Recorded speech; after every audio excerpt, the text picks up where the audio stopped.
Good afternoon, everyone. I am Apurva Shashikant Sonone. And I am Shravani Raskar, both from BTech second year Civil Engineering Department. It is our distinct honor and pleasure to welcome you all to this expert talk on unlocking the power of leadership in construction, case study of Mission 45 Days by Colonel Dr. Bishwajeet Choubey, sir, Scientist G, Director, Directorate of Civil Work, State, DRDO, New Delhi. On behalf of MIT College of Engineering, Chhatrapati Sambhajinagar, we extend a very warm welcome to our esteemed guests, respected faculty, and my all dear friends present here today. We extend a warm and heartfelt welcome to all dignitaries along with the faculty members and students present here today. We welcome the guest of honor, Colonel Bishwajeet Choubey sir, Professor Munish Sharma sir, Sanjay Gupta sir, Department of Estate Management, Nilesh Patil sir, Director MIT, Dhananjay sir, President of ACEP. Now I request all the esteemed guests to have a seat on a stage.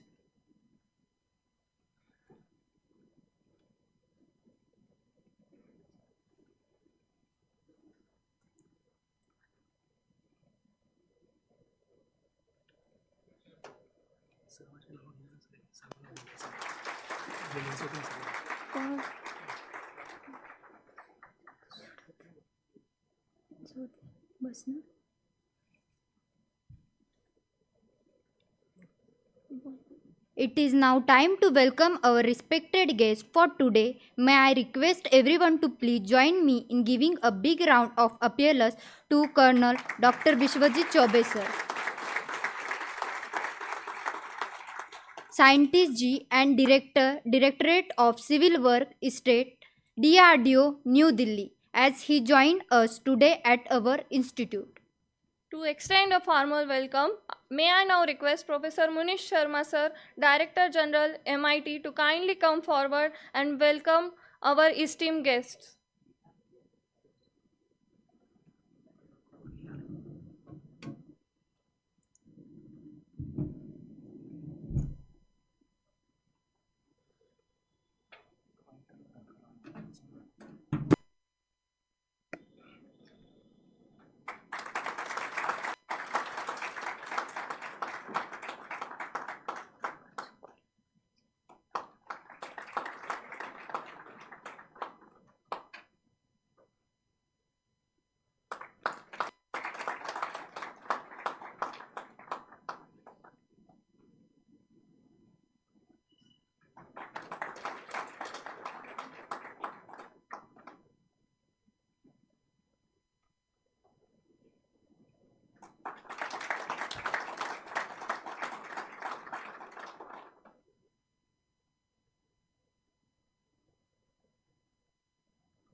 Now I request Dr. D.G. Regular sir for preamble of a program.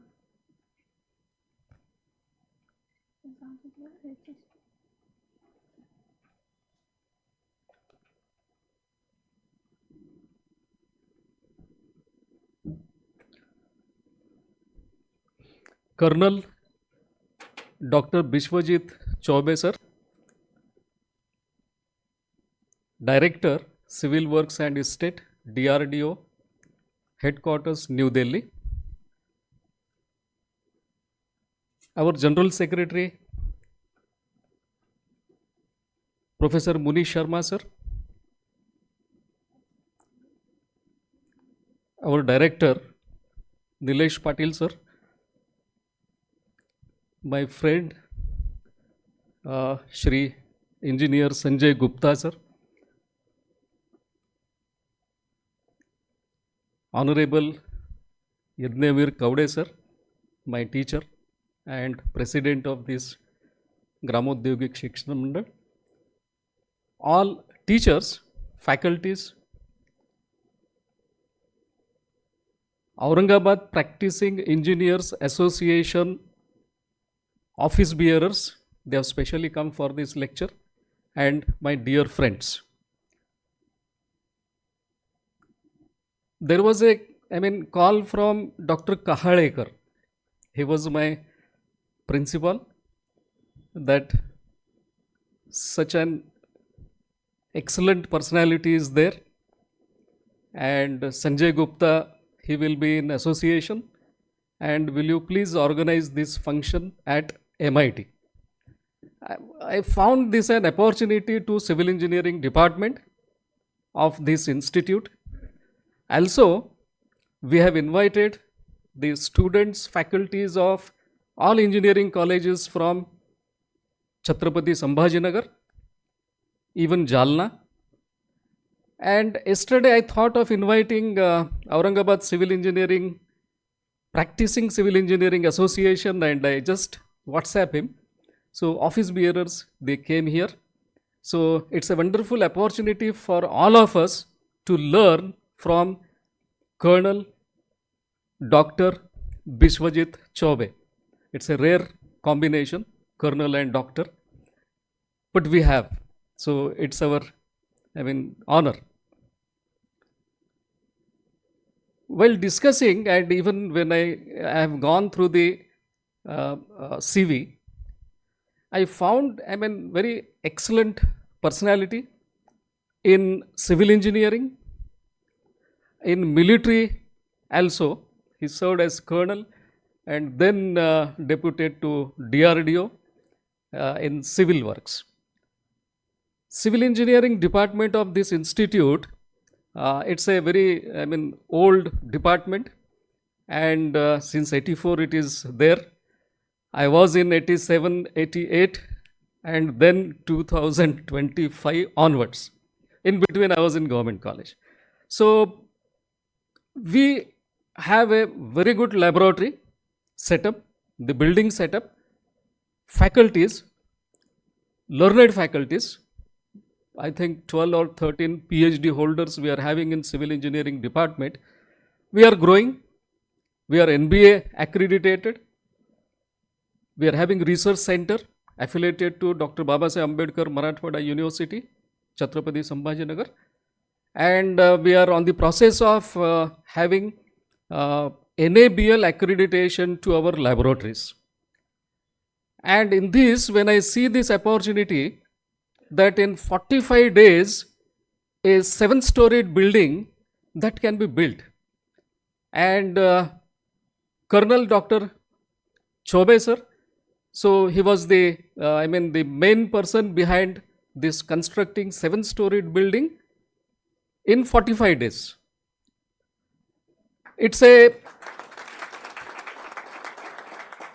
I thought it's a composite structure. I was discussing with him. So he said composite, instead of that you can call it as hybrid. So hybrid vehicles we know, but hybrid building, he will, explain much in detail. We were just fortunate to know that the AICT building also constructed by himself and his team at New Delhi. So that building also they have constructed in just 14 months. So very, dedicatedly, ethically, the works what DRDO they do. In fact, all of us, we know about this DRDO, and everyone is waiting for the construction practices, what DRDO is working and what we are teaching and we are practicing. So definitely it's a learning, experience for all of us, which we can implement in the institutes, in the educational institutes, as well as on the field. So I welcome sir, and I welcome all of you to this today's extreme lecture. And before leaving, I just make a correction. He was scientist G, but from yesterday he is scientist H. He is promoted. Thank you very much.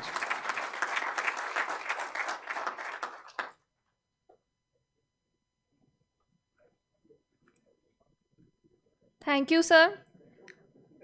Now I request Professor Munish Sharma, Director General MIT, to come forward and welcome Dhananjay Giridhar, sir, President of ACEP.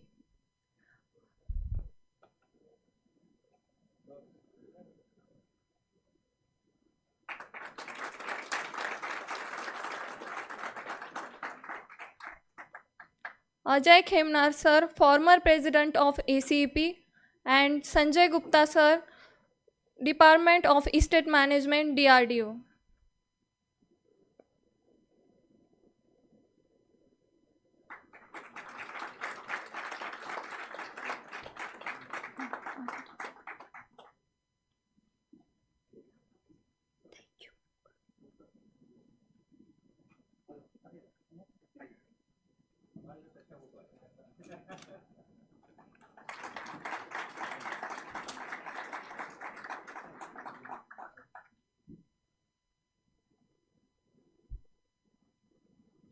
Thank you, sir. Now I invite Professor Munish Sharma, sir, Director General, MIT, to kindly share his word of guidance with us.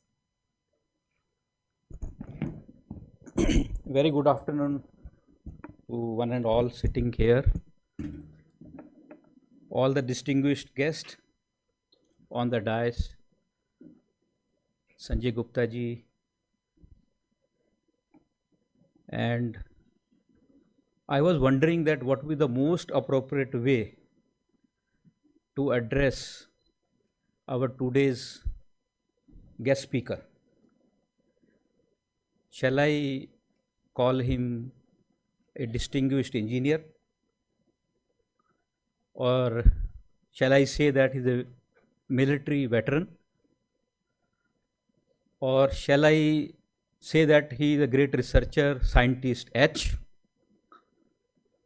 or shall I say that he is a great strategist, or shall I say that he is a real leader in construction industry in our country? I think whatever we will say, he will fit into it.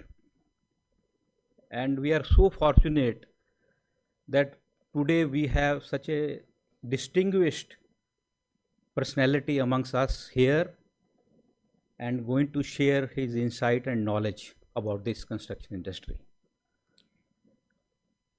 So in the boardroom we were discussing that definitely we are going to witness today the magic of that 45 days. But I am little opportunist. So I said, sir, we are also in the process of building a new girls' hostel. And fortunately, the architect who is MITian is also in the audience, who designed that girls' hostel of 425 sitting capacity. And can you help us to build that hostel in 5 months? So he smiled. I don't know what is the meaning of it. So it can be done. So, okay. So I didn't ask him, he smiled. But while, he smiled and he said, I could see a very different message out of it. The way we perceive civil engineering, the way we perceive construction activities, I found he is someone very unique. He is not considering all this as an activity, but something beyond activity, is something which has life in it. So that probably we are going to experience that all these activities has a life like human being. And if you are that sensitive, I think everything falls in line. All strategies will fall in line. All planning, everything will fall in line. So that all we are going to witness. You all are very lucky. I just share one more experience because he was mentioning about it, and therefore I also endorse it. What he was saying again in the boardroom. He said there are good number of examples, particularly from China, where we could see that buildings, large building projects, they have constructed in a very shorter period of time. But there is no knowledge available in the public domain. If you try to find out, you don't find such information readily available in the public domain. So I endorse, I said, yes, I recently drove 5,000 kilometers in China by myself in a car, and I could see great wonders of civil engineering. And then also I was having the similar kind of feeling. I realized how selfish is China. They learn from the whole world, but they don't impart their knowledge with the rest of the world. I think, but we have people like Dr. Bishwajeet Choubey ji, who are so, I would say passionate about sharing this knowledge with the youngsters. So I think all the young brains sitting in this hall after listening the lecture today, that would certainly help in a very big way to create your own perspective about your own professions, and the area in which you are working would definitely give you some very unique perspective today. And therefore you all are lucky that we have guest speaker today like him present here. So not taking much of your time, sir, I welcome you once again, and we are so glad that you are here with us today. Thank you very much.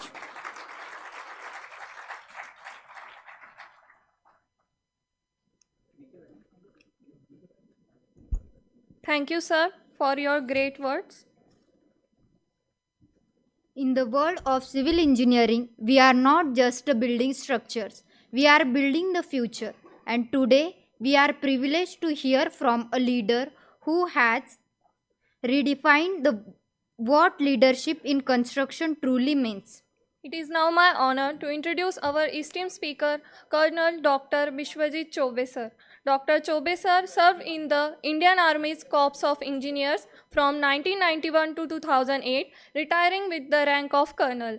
An alumnus of IIT Dhanabad and ISB Hyderabad, he holds a PhD in Civil Engineering. With vast expertise in combat engineering, bomb disposal, and the execution of blast resistant underground structure, he has contributed to many projects of national importance. Notable among them are the Dr. APJ Abdul Kalam National Memorial at Rameshwaram and the iconic Mission 45 Days Habrite Composite Laboratory at ADE Bangalore. For his exemplary contribution, he has conferred with several awards, including Outstanding Technologies Award, National Project Leader Award, Inspired Indian Award, and the Tunneling Excellence Award 2024. Now, without further delay, may I invite Colonel Dr. Bishwajeet Choubey sir to deliver his expert talk.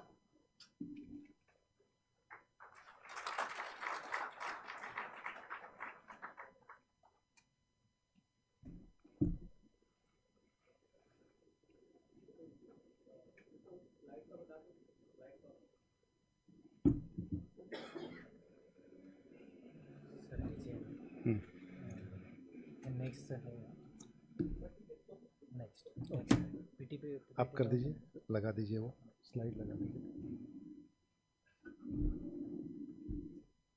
So I can see from here also.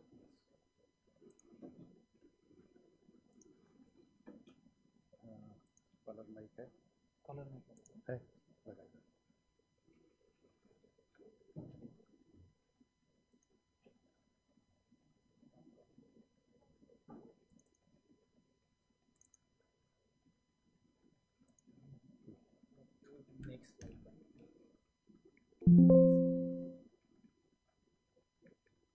Thank you.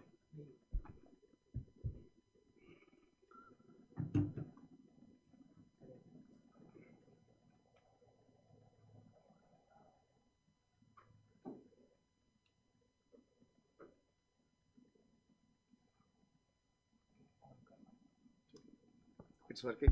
Yes. Thank you very much.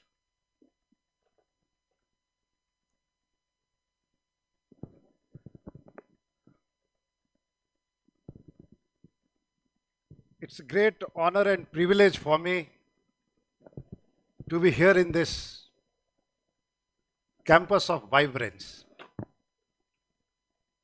in Maharashtra Institute of Technology, Chhatrapati, Sambhajinagar.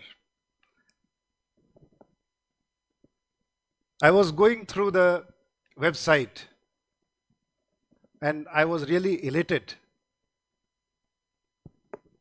to see the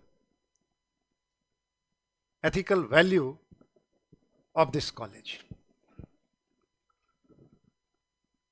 quest for excellence, thirst for the knowledge.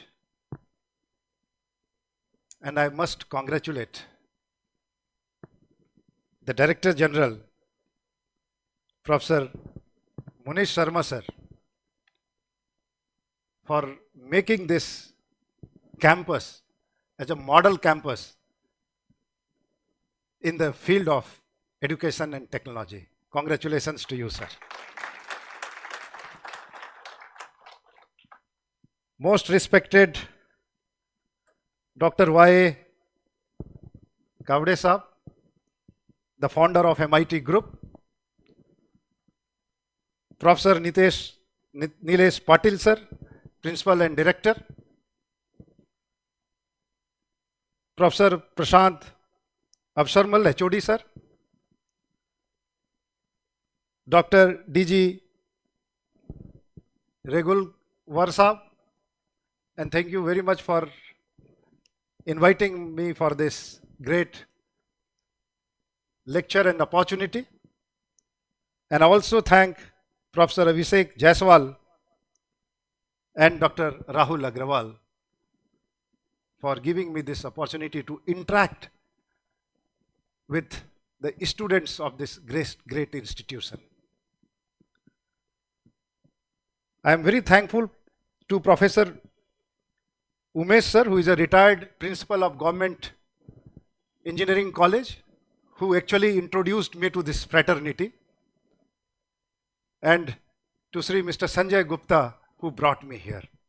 So thank you very much to all of you to give me this opportunity to interact with this kind of a gathering. Very good afternoon to all of you.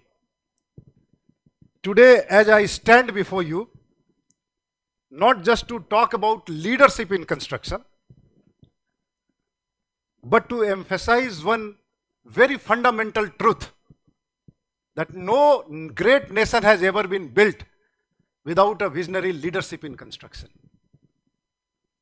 I will repeat, no great nation has ever been built without a great visionary leadership in construction. That is the power of infrastructure development in any nation's growth.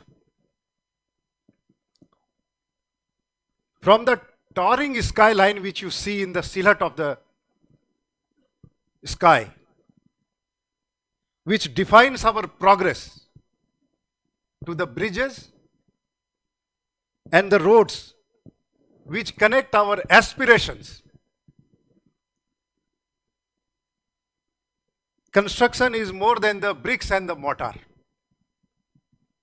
It is not only limited to the bricks and the mortar. It is the foundation of civilization, heartbeat of the economic growth, and the pride of national importance. That is the power of infrastructure in the growth of a country. But here is the question: who brings this transformation?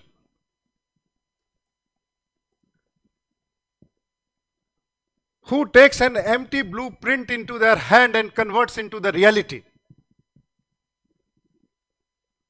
Who ensures that every structure stands tall, not physically, but as a symbol of resilience, innovation, and national pride? Friends, it is the leader of construction who does it. They see beyond what exists and try to bring what could be made onto the earth. They are Vishwakarmas. Those who are sitting here, whether you are a civil engineer, mechanical or electrical, you are all future Vishwakarmas of Vision 2047, the 30 trillion economy which our Prime Minister is envisaging. As a common man, we are envisaging. So please clap for yourself, the future Vishwakarmas of Vision 2047. So today let us explore what it truly means to lead in construction, not just to build structures, to build a stronger, more prosperous, and more sustainable nation. I am so very thankful to this August gathering to give me this opportunity to explain. This is also the city of gates. I am very lucky to visit it for the first time, and I would like to say about this city, which is symbol of valor of Maharashtra's and the glory of heritage. These two blend into the living legacy. So thank you very much for giving this opportunity to visit the city of gates. Friends, in next 1.5 hours, I'd like to give you a glimpse of India's infrastructure growth story. Then what is the leadership? Then we will come to Mission 45 days and how a building of 1,30,000 square feet, G+6-7 story was built in 45 days. The scientists of DRDO, they started working in that building from the 46th day itself. No major changes, no addition and alteration has been done after 45th day. So let's see the glimpse of these three highlights.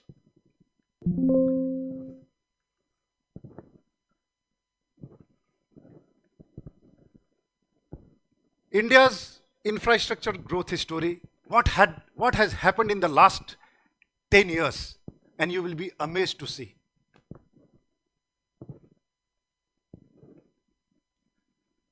The total infrastructure spending has grown exponentially with a budget of 11.11 lakh crore in the financial year 2024-25, and this is on the increase.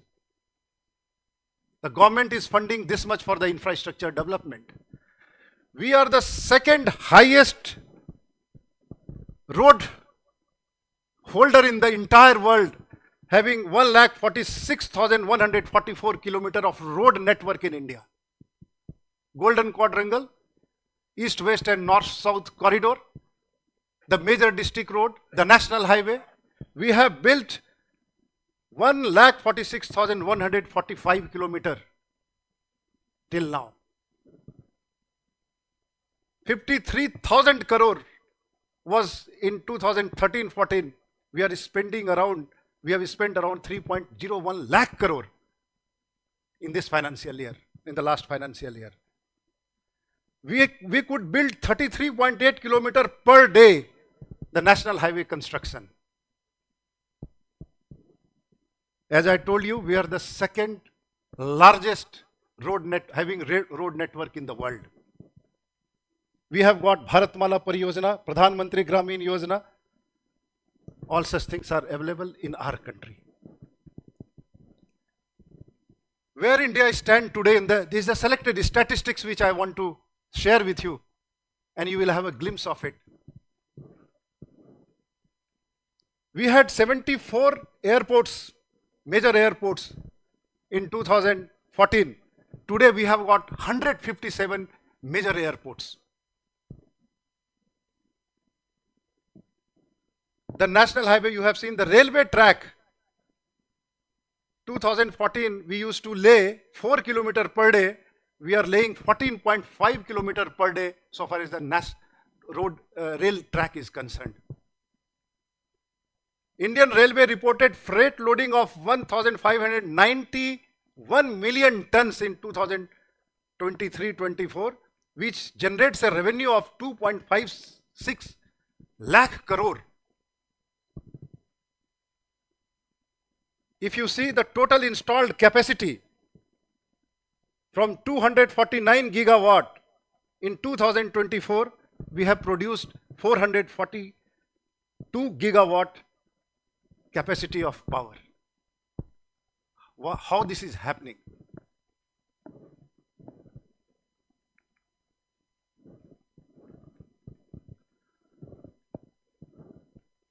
This 157 number of airport is going to increase by 2046-47 to 350 numbers. This is the plan. इस देश का हर एक नागरिक aircraft पे चढ़ेगा.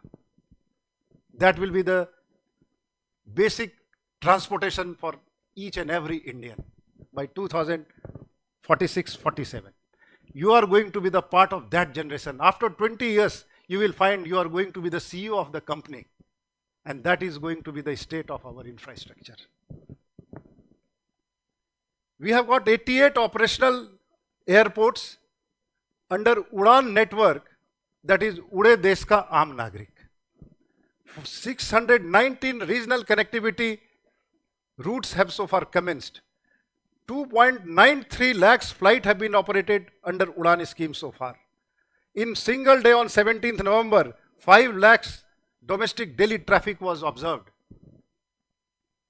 We are going to have mega project like in Mumbai, Noida Jewar Airport in Navi Mumbai, which will handle 20 million passengers per annum.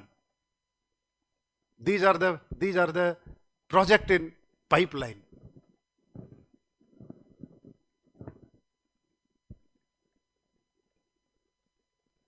The cargo handling capacity, if you see this is statistics, cargo handling capacity has increased from 800.5 million tons to 1,630 million tons. It means that much of freight is being done by this, and that much of revenue is being generated.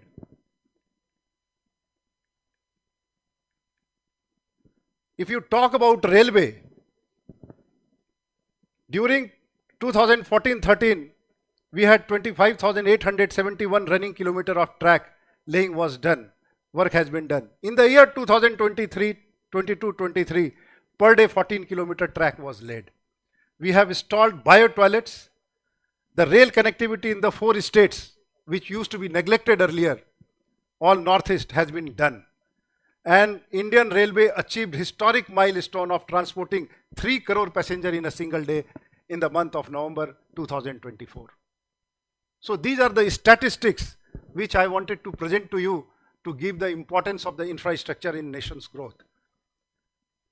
Now if you see the internet, this is mind-boggling. Just see the data. Internet connections have been increased from 25.15 crores in March 2014. In just 3 months, it became 96.96 crores internet connections, increase of 285.53 increase. The telephone connections from March 2024 and just March, and in 1 year, from 93 crores, it went to 120 plus crores. That much data we are using. Now, if you see the UPI transactions, which not only India, other countries are also now following, recorded 1,867 crore transactions, which generated a revenue or the transactions of 24.7 lakh crore.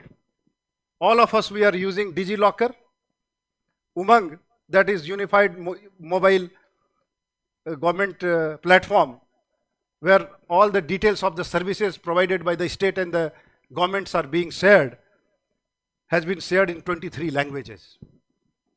And BharatNet connected 2.8 lakhs gram panchayat with high speed internet.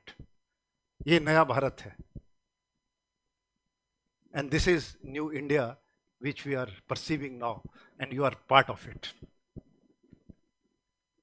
Now see what is Vision 2047, which we are talking about. Vision 2047 is 30 trillion economy by 2047, that is 100 centenary, that is 1947 plus 100, 2047.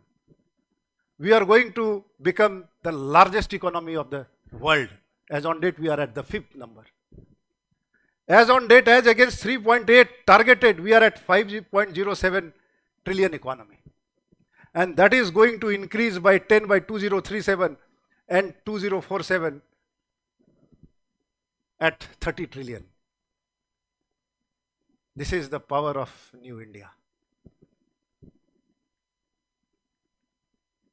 What is विकसित भारत? जो एक सपना हम देख रहे हैं, ये क्या है? Developed India, build a globally competitive economy with world-class infrastructure, innovation and productivity. Inclusive India, where everybody is heard, respected, and everybody becomes part of this developed country. The resources, equal opportunity to all without caste, creed and nationality.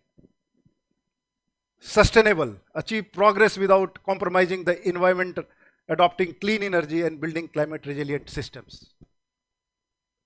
So in next 20 years, we are going to become part of this developed country. But we all here are engineers and the technologists. What is our role as promoter of science and technology in Viksit Bharat? Reducing import dependence, that is indigenous design for everything. And this transformation has begun. We are not going to import anymore in next few years. We will become the exporter of everything. We have become exporter of the weapon system now. The DRDO is exporting BrahMos missile to the other countries, which we never used to do. Strengthening R&D ecosystem, that is leadership in deep technology, enhancing national security by not compromising on the cyber security, boosting economic growth, promoting digital and green technology. So this is how we can contribute in this Viksit Bharat, ये जो सपना हमने देखा है. Now if you talk about infrastructure, what comes to my mind, what has been done recently, if you see the marvel of civil engineering, Atal Tunnel, 10-kilometer long tunnel, which is a bypass to the Rohtang Tunnel, Manali to Lahaul Spiti. Asia's longest tunnel is going to be ready, approximately 20 kilometers of tunnel, Zojila Tunnel. Statue of Unity, that is 35 meter more than the Eiffel Tower, this 285 meter tall Statue of Unity. Atal Setu, the India's longest sea bridge and the world's one of the 11th longest bridge. We have got world highest railway bridge at Chenab. All this is happening in our country. Who are the leaders whom we remember today if we are talking about the leadership in construction or the infrastructure or for the developing the country? All of you know about Mysore Dam. Ratan Tata, the basic, those who brought the ethical value in the business. E. Sridharan, the founder of metro and the connectivity, brought the surge in the connectivity, public transport, Konkan Railway. The Infosys chief, they are the one who has brought transformation in our country. Dr. Visheswaraya, they are the great motivator for all of us. The man who built Singapore. In 1965, Singapore was a British colony with the highest illiteracy rate, with minimum basic facility. What has happened in 25 years? Lee Kuan Yew, he transformed Singapore in the highest per capita GDP which we have today in the Asia. It just happened in 25 years. The best universities are there in Singapore. The best medical facilities are there in Singapore. The financial hub is there in Singapore. It is sheer determination, the ethical value, and the leadership which he displayed made the Singapore in the center stage of the world.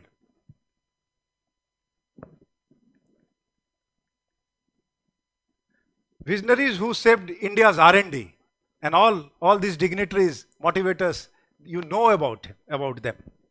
Dr. Kalam, India's space and defense research, ISRO and DRDO. Today, we have got absolute mighty weapon system, Agni and Prithvi with us, Akash missile and all that, which can destroy the enemy in one go. And the display of that you have seen in just 3-day war with our adversary, where we have pinned down them not to rise again. Dr. Kalam, Agni, Prithvi missile, Agni 5 missile, all given by Dr. Kalam.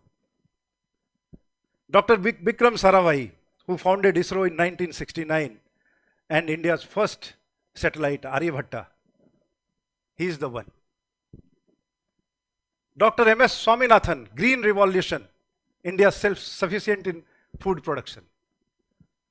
Dr. Kurian, who has made India the largest milk producer and given an industry to the farmers as a cooperative society. Sri Homi Bhabha, the founder of BARC, Atomic Energy. They are the one who motivates us to do that. They are who saved India's R&D. I will tell you the name and you will take pride. He is the son of the soil, Maharashtra. Dr. Samir V. Kamath, DRDO chief, the great metallurgist, the acclaimed world's great metallurgist is from India. He is the present DRDO chief, Dr. Samir V. Kamath. The entire weapon system, which is based on the high temperature titanium alloys, nickel base, high strength steel, fused silica radome for the missile seekers and all, developed by this great scientist, Dr. Samir V. Kamath, son of the soil of Maharashtra.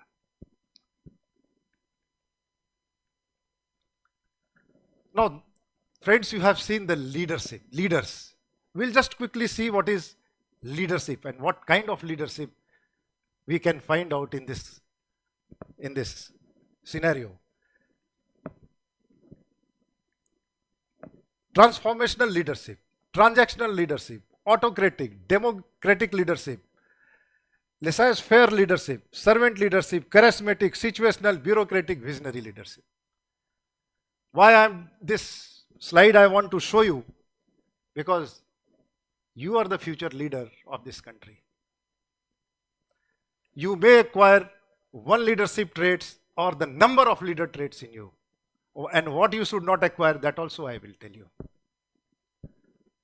This is a topic itself. I will leave the slide. You can read at your leisure time. But quickly I will just emphasize on few points. Transformational leadership. Those who transform your belief and attitude for the greater good. Transactional leadership. Very short mission you can make and you will be totally focused towards that. Autocratic leadership. You don't need any good member of the team, or the team, you don't take the inputs from them. You take quick decision and make the thing happen. But I will ensure and I will request this may be avoided.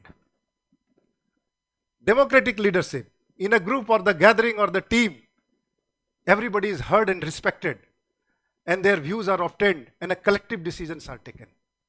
Probably you may would like to do that because you are going to work in a good environment as a teamwork. Laissez-faire leadership, where you are self-motivated. You don't require to be given more support. You are self-motivated, you are self-skilled, and you can take decisions.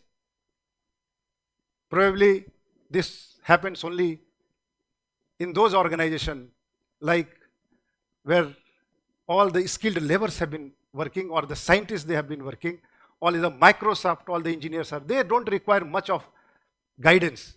They are self-motivated and guided. The leaders, they don't interfere in work. Servant leadership, Dr. Kalam, he used to take care in the welfare of their subordinates much more than himself. Mother Teresa, servant leadership. They are the example. They are the great leader. Exhibited this kind of traits. Charismatic leadership. The leader shows the way, knows the way, and goes the way. He becomes the source of motivation. He becomes the role model. I will say Dr. Kalam. Nelson Mandela, the people, they used to follow them with their words. So bureaucratic leadership in the government, they will not go left and right from what rules have been set. They may not take decisions which are not required. They will be rule based. Visionary leadership, long-term goal, one can say. I will say that your Director General is a visionary leadership. He has made a roadmap for this college for the next 10 to 15 years. So you require that kind of leadership in the environment.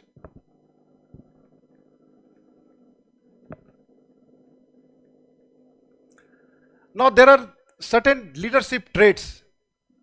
One has to be visionary thinking.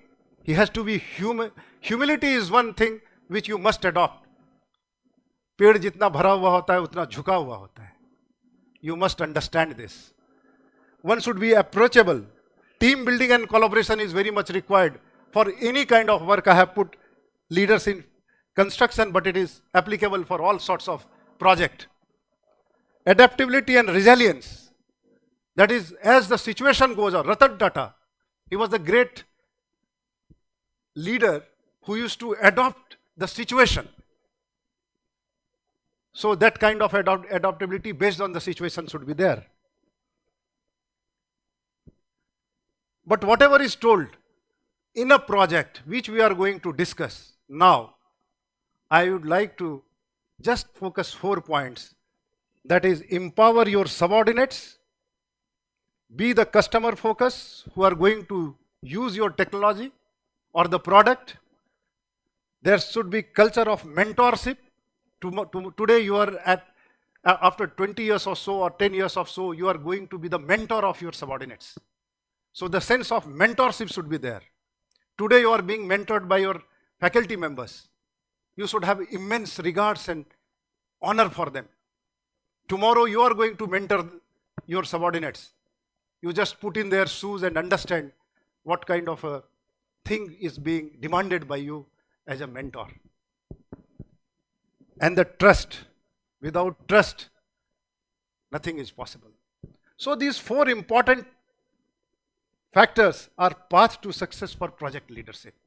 There are many, but 4 things comes to my mind, so I'm sharing this.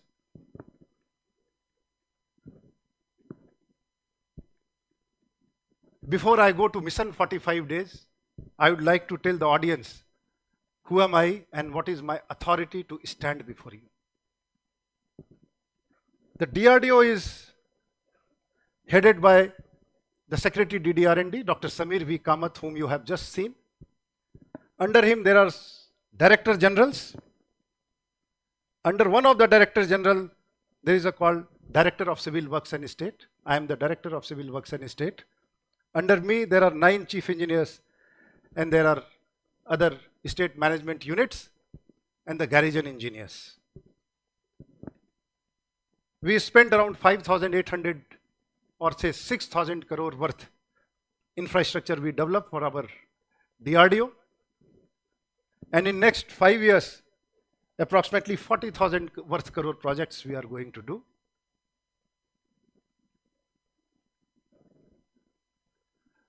When I take this pride to stand in front of you, this Mission 45 days was done by my team comprising of 17 engineers, 450 laborers, few engineering colleges, professors. An ecosystem was developed and we could complete that project. So here is the glimpse of Mission 45 days. The building of 1,30,000 square feet, G+6 7-story building, lengthwise 60 meter, widthwise 30 meter, 1800 square meter approximately, was built in a lab called Aeronautical Development Establishment, which produces unmanned combat aerial vehicle or advanced medium combat aircraft, which can go into the enemy's territory and destroy the targets. So this building was made for them so that the scientists can work as quickly as possible. This is how building looks like. It is in Bangalore. Anybody visiting Bangalore can contact me. You can see this building.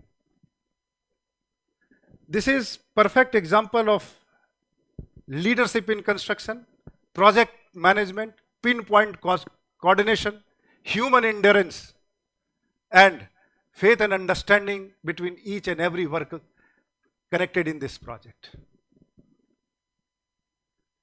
This photographs is of the 45th day.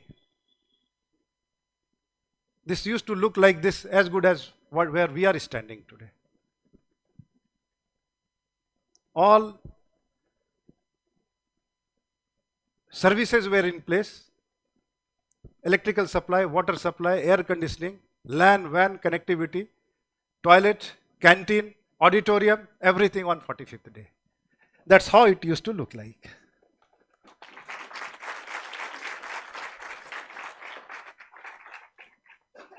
It is a perfect example of teamwork.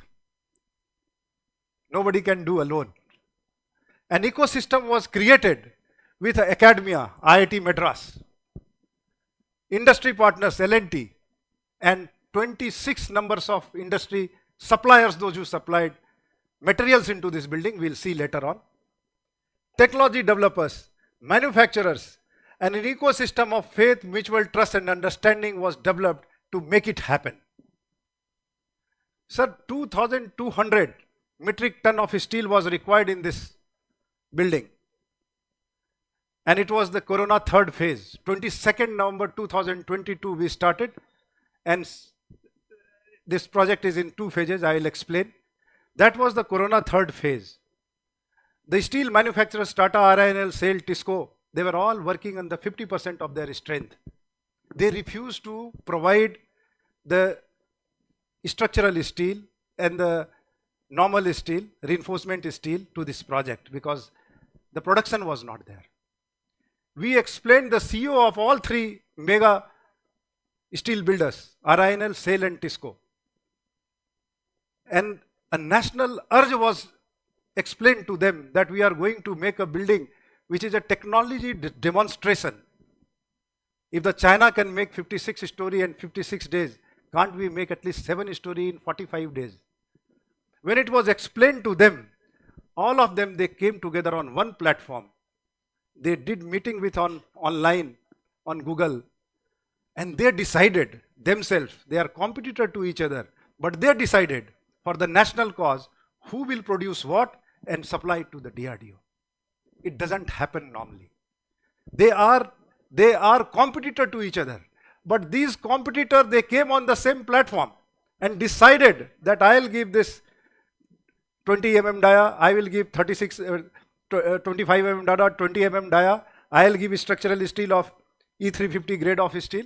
And they themselves, they told me next day that here is the list, you can place orders. Whenever the national cause comes, and if you create that kind of an environment, ecosystem, probably each one of us will come together. Only there has to be somebody to create such kind of an environment. The media has covered on that date, on the next day, all newspapers, local and the national newspapers, and if you go and just type DRDO 45 days onto YouTube, you will find so many things in that. DRDO ने फकत 45 दिवस साथ उभार ली 7 मंजिला इमारत. This all Maharashtra newspaper, they covered like this. And on 45th day, that was 17th of March 2022, Rajnath Singh ji, the Honorable Defense Minister, inaugurated that building. I want to give you the glimpse of what he told. Can I have this link, please?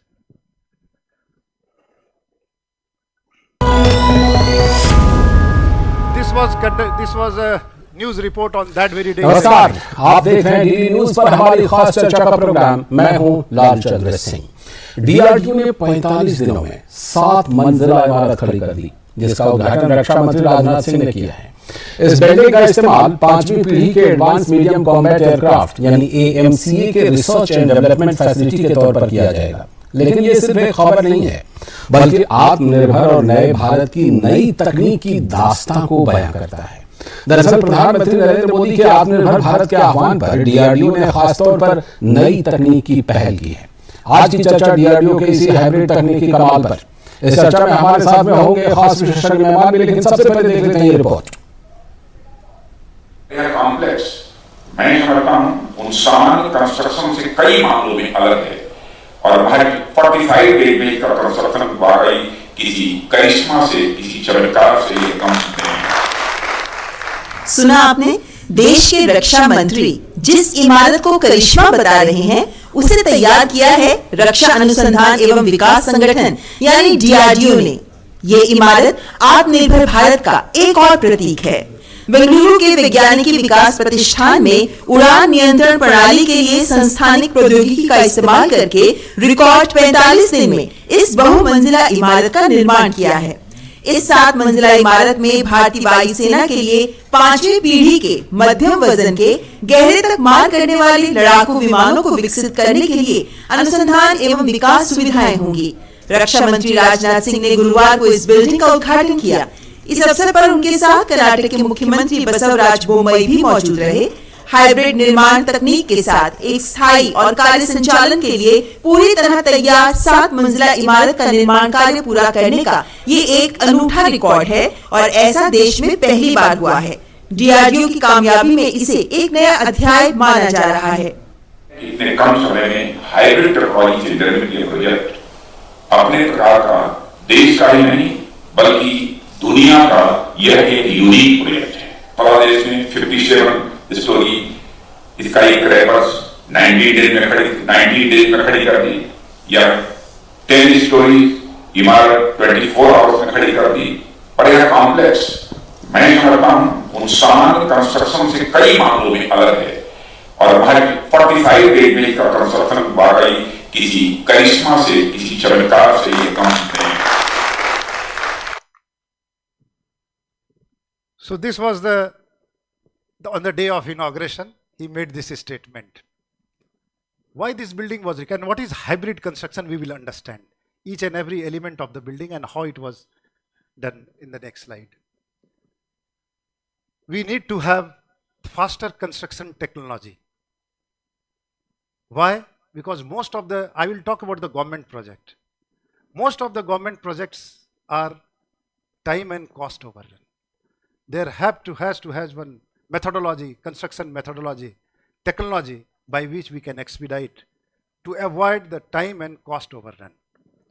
Just see this data. This is the government data taken from the statistical program implementation report. What it shows, we have got 1,800 and these all projects are more than 100 crore projects. And this group monitors what is the health of this project, of any government project. 1,873 projects are mapped by this report. Out of that, 779 are the delayed project. So what is the original cost of the project? 2,687.53, that is 2,68,7,535 crore. And the cost is, with the cost and time overrun, it will go to 3 crore 18 lakhs 88,059 crore. So there is the cost of, if you see, the cost of 26.87 lakh crore is the cost overrun of 5.01 lakh crore, that is 18.65% of the original cost is the extra cost we are incurring because of the wrong planning, wrong methodology. And this is who is going to pay this 5 lakh crore in that year is the government. Our taxpayers' money is going into that. So therefore, there has some technology which can bridge up this gap of time and cost overrun. And these are the data of the government data. We are incurring extra 5 lakh crore for this 1,873 projects which government is running. The Chinese delegation met the Vice President of India during that time. That was another motivating factor for us to take on this project. And the Chinese delegation came to the Vice President of India, and they told that, look, President, we have got a data in which all your government projects are running late. Why don't you give it to us? How embarrassing is for the president or the vice president to listen to from other countries. So he shared with the then chief, Dr. Satish Reddy, that why can't we have some technology? And that's how we took on this challenge, and it will continue further. Why can't we make building like they make cars? Speedier, smarter, sustainable. We don't have any problem in the car. You go in the showroom, take the car and go. Why can't we make building like they make cars? Yes, we can make building they make cars. It is possible. Now see the traditional process and the faster construction methodology process.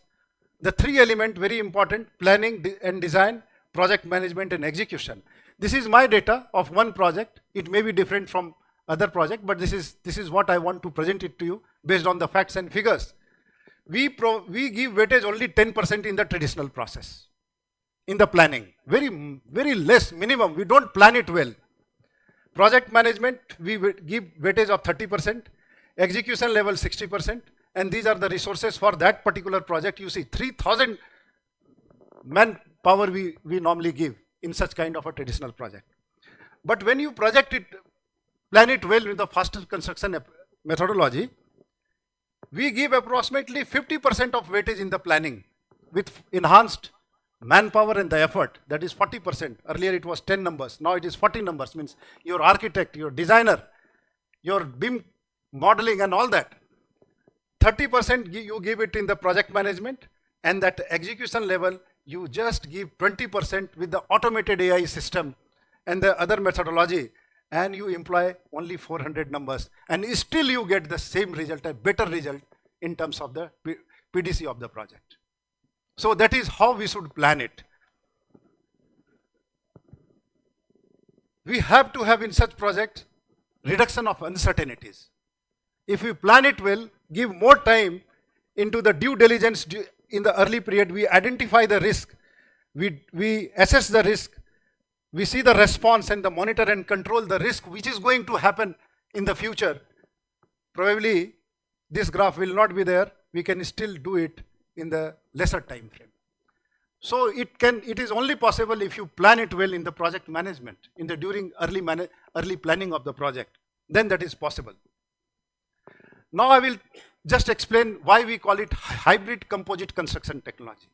Because we have used conventional technology for the foundation, precast element for the walls, the infill walls, they were all 2D precast. The parapet was precast, semi-precast, the slab was semi-precast, pre-engineered structure, the beam and the column, and the cast in situ, bring everything and put the concrete.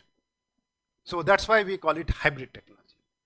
So this word hybrid comes because it is amalgamation of traditional process, that is conventional, precast, semi-precast, cast in situ. So we call it hybrid. Otherwise it is a composite construction technology. Why this building was required? For us it was technology demonstration project. For scientists it was the need. The advanced medium combat aircraft is available only 3 countries: America, China and France. And if we do it, we'll be the 4th country to acquire it. Russia is recently required. So we'll be the 5th country to have it. The time is less. Therefore they wanted to make this building with this technology, otherwise it would have taken 3 years. What is the difference between you're all engineers here, understand this slide. The conventional RCC sections and the composite construction, where the reinforcement steel is replaced by the structural steel. IS 456 allows not more than 6% of the reinforcement. You cannot over reinforce, it will give you the brittle behavior, nature of the structural element. But the increased moment carrying capacity section due to use of steel plate section or ISMB, you can use it. That is the beauty of composite construction.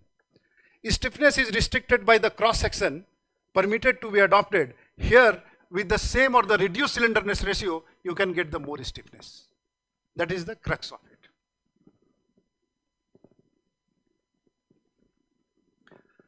This is the conventional RCC section where the concrete is predominant. Reinforcement is all around. If you see here, if you see less reinforcement, more structural section I-beam, and it is concrete filled. It may be concrete filled steel tubes, which actually we have used.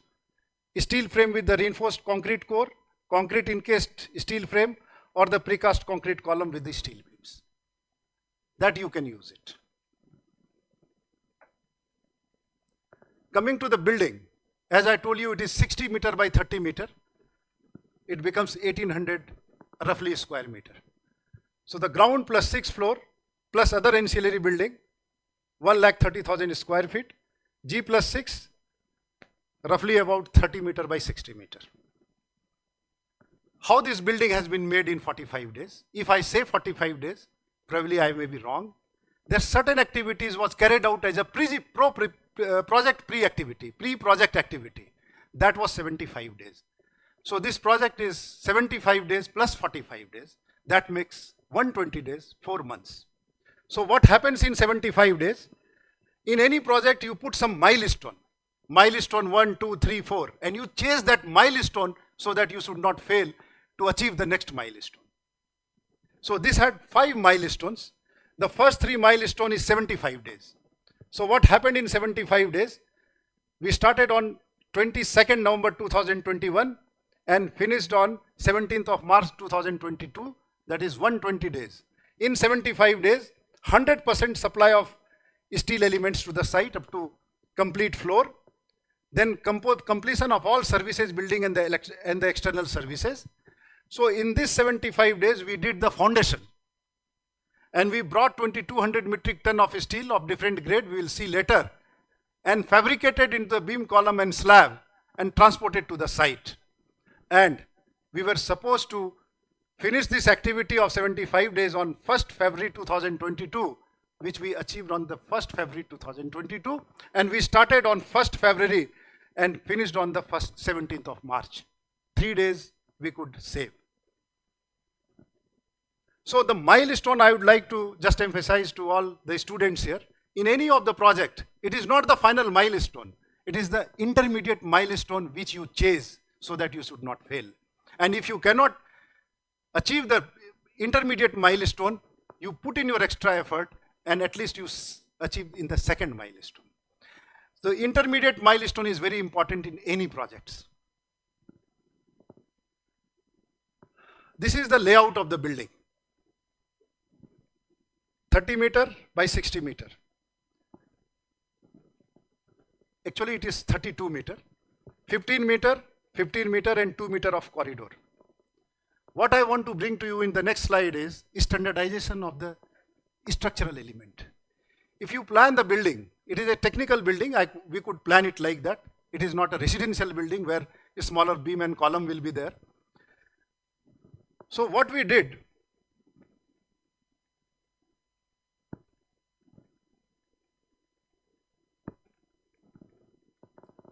in this is the second floor where sensor lab was there.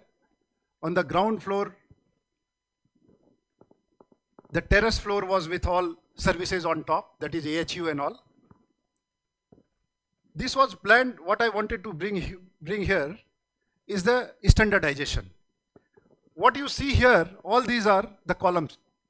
These are the column. These columns were all the span of either 7.5 meter or 15 meter. What does it mean? Your beam size is either 7.5 meter or 15 meter. So the fabricator, he will fabricate only 2 types of the beams, of 7.5 meter or 15 meter. So each and every, if you 7.5 meter, 7.5 meter, and this is 15 meter. So the grid was fixed as 7.5 meter or 15 meter. So your column height we fixed as 4.5 meter, and the beam size we fixed at 7.5 meter by 15 meter. That's what I wanted to explain here. And we planned it each and everything well. Here comes the stakeholder management. Who are the stakeholders you have to identify? The stakeholders are the user of the building. Here the scientists were working. So we for each and every floor, we talk to the scientist who is going to work on the on the cabin which is being made for them. We talked to them and asked how many switch socket amps you want, so that I can plan, because the partitioning was with the wooden partitioning in between, in which factory made switch socket and wiring was done. So we asked them how many switch socket they wanted, one for LAN, one for WAN, two for computer, one for their own system. We increased by few futuristic requirement. So the planning was done with the scientist who is going to use there. The lux level, the air conditioning accordingly was planned. So we have to have the stakeholder identification in any of the project, the prioritize, analyze their requirement, engage them frequently. During construction also, their inputs are required. And then communicate often. You have to give a feedback to them. You have to talk to them. That's how your project, finally it comes to 100% what actually it was required by the user. This FCS project is a reflection of best practices in the project and the quality management. The principles of Six Sigma concept, which was used long time back in 1984 in the Motorola. It was a platform where it was customer focus, the elimination of defects. It was only 3 defects per million product. So accurately they had planned. Innovate stakeholders, involve stakeholders, be flexible, and clear-cut communication should be there. Now the new concept has come in the civil engineering, that is the lean construction. There is a book of Forbes, you kindly read it, what is lean construction. And this must be adopted for any of the civil engineering who is sitting here. You must read that book.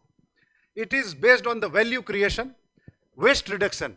If you do this off-site construction, in 75 days, most of the building elements were constructed outside and they were brought at site. What was the percentage? It was almost 70% of the element was made outside in 75 days. And when you make it outside in the control environment, your quality comes naturally. So the off-site construction and the on-site construction is very much required. One important aspect I wanted to say. The waste reduction is possible because of the planning of the construction building materials and the elements if it is constructed outside in a controlled environment. Continuous improvement, flow efficiency, collaborative working, and respect for people for visual management. So the visual management, the project monitoring. So these ethical aspect has to be looked into any of the project. Now what code we adopted, and I would like to highlight one important aspect here. The BIS code 11384 2022, it was published in the September 2022. We completed our building on 17th of March 2022. That time this BS code was not available, but we did not stop. Hats off to the leadership of DRDO who took this decision to make a consortium with the IIT Madras, IIT Chennai, Madras, IIT Roorkee, the CBRI, the DRDO scientist, and the best consultant in India. We sat together and took the help of these IS codes. After that, we went to BIS and asked for this draft copy of the composite construction. They shared it. The first page, if you see of that, it says this is based on the Eurocode 4. We adopted Eurocode. After adopting the Eurocode, making this building, the BIS 11384 has been published. So if the codes are not available, normally in the government department, decisions are not taken. Who will take this decision to make the building without proper code? Here comes the role of leadership. He took the decision. We adopted international code which are in practice, did not violate any of the civil engineering norms. The structural modeling was done on STAD and ETAPS. The building was in seismic zone 3, so IS code 1893 was adopted. Foundation was designed separately using soil parameters. Structural members were analyzed, designed taking into consideration of probability of various service loads. These are the common thing. And as per clause 18.2.1 IS 4562,000, limit state method of design was followed for the design of the structural members. We followed exactly what is to be followed. Now we'll see just three parts of the building, then you will understand how it was made. In any of the building, we have got structural element, MEP, and the facade and finishing. In the structural element, we had beam column, 2D and 3D wall, lift and toilet pods. For the very first time, we made this lift which was factory made, means lift pod and the toilet pod. That is prefabricated, pre-finished volumetric construction, PPVC model. Precast slab, cast in situ concrete, and all the structural element was, and all the services like in MEP, fire, HVAC, plumbing was done. The concept of MEP cradles was brought out. I will explain how it has been done. Then in the facade, we had a structural glazing, internal partitioning wall, and the finishes. So we'll just quickly see all three.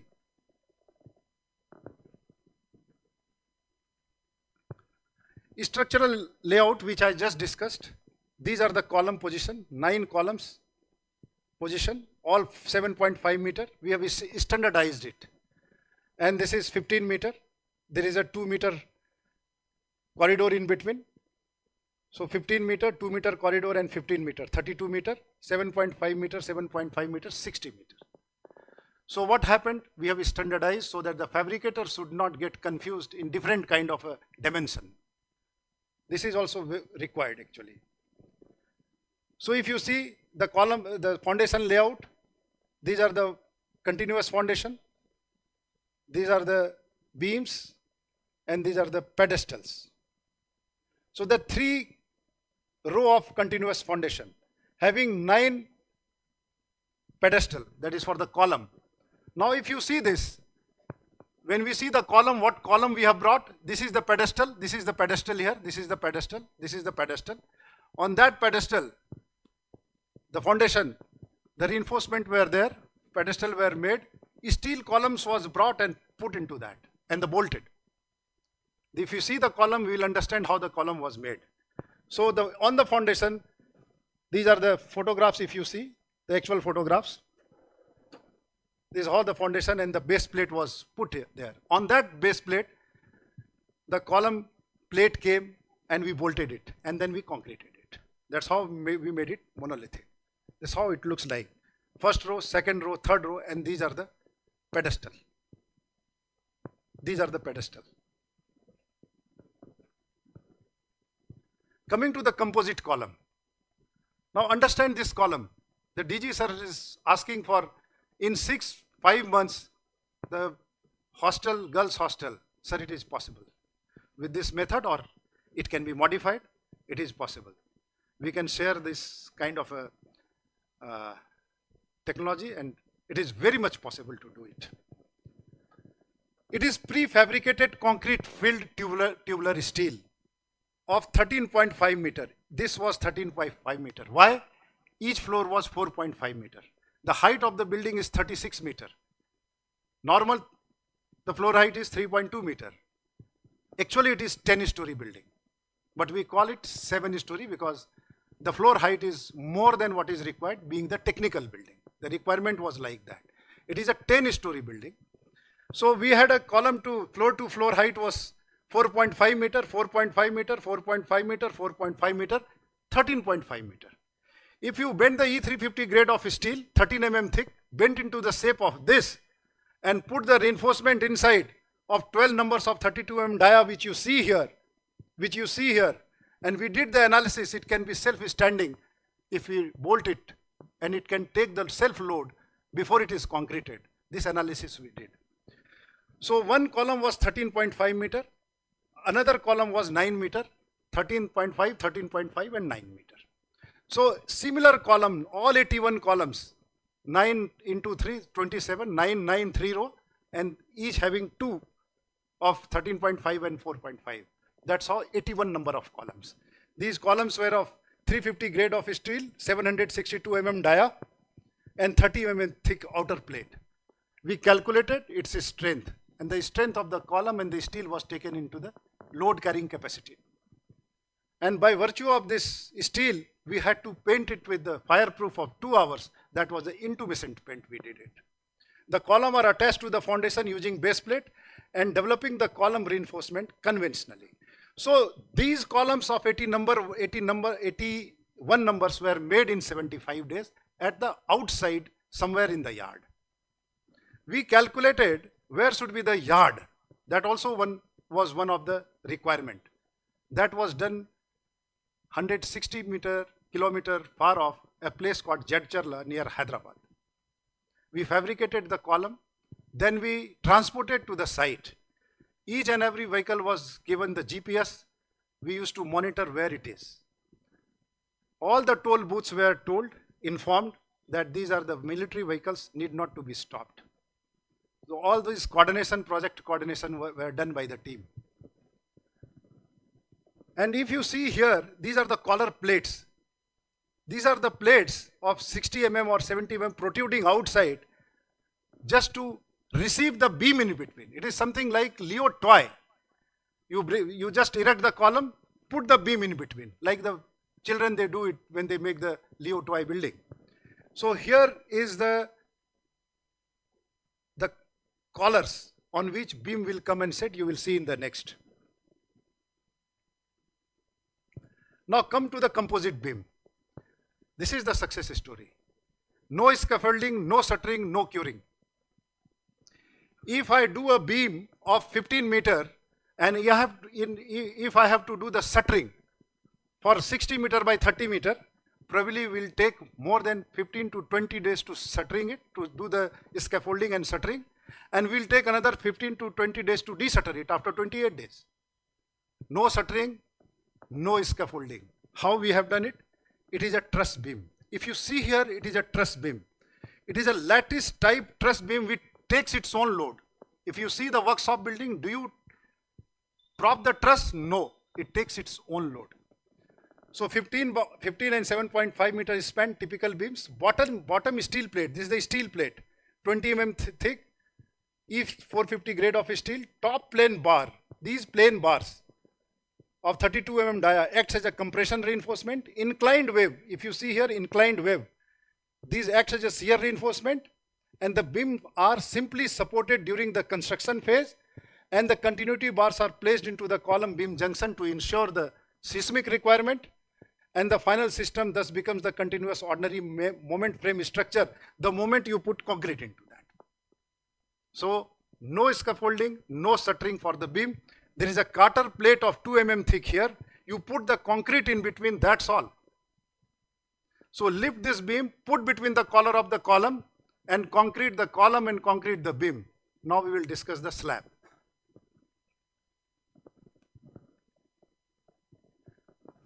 The beam acts as a truss beam during erection, and if it is a truss, need not to be propped, where the transfer of load, self-weight and above elements happens through the truss behavior. And once concrete, the same beam acts as a regular RCC beam, similar to any other RCC beam of a framed structure. So that is the beauty of this.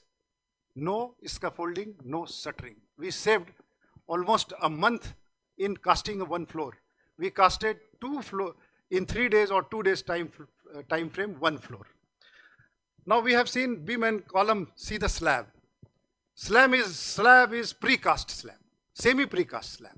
What we did in that, it is partially precast slab of 65 mm thick here.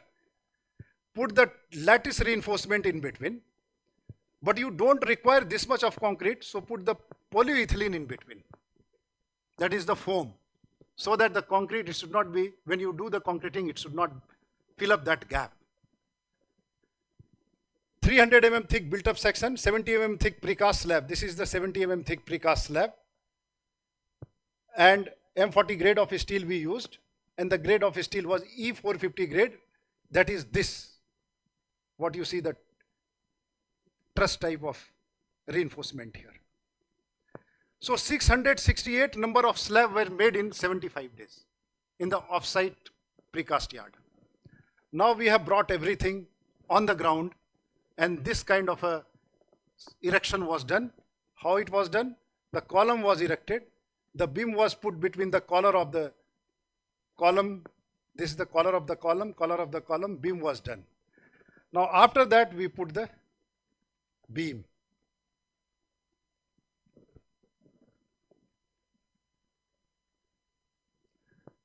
Before we put the slab between the beam, one important aspect I would like to explain, the cradle system. This was made with the ISM channel, ISMC. The cradle was made ISMC cradle. If you see, there is a firefighting arrangements there.